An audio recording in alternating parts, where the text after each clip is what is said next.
দেবী তুলসী ভগবান শ্রীকৃষ্ণকে বিবাহ করতে চেয়েছিলেন, তবে তার চঞ্চল স্বভাবের থেকে মুক্তি পেতে তিনি বনে তপস্যা করতে যান। যদিও চঞ্চল স্বভাবের জন্য তিনি ধ্যানকেন্দ্রিক হতে পারছিলেন না, তবে তার পাশেই গণেশদেব তপস্যায় লীন হয়েছিলেন, যে তপস্যার থেকে ওং শব্দের ধুন বার হচ্ছিল।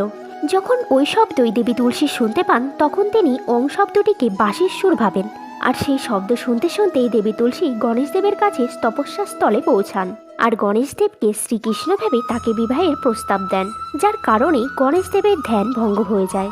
তখন গণেশদেব বলেন, আমি আপনাকে বিবাহ করতে পারবো না। তখন দেবী তুলসীর অপমানিত বোধ হয় এবং তিনি গণেশদেবকে অভিশাপ দিয়ে বলেন, আপনার একটি নয় বরঞ্চ দুটি স্ত্রী হবে।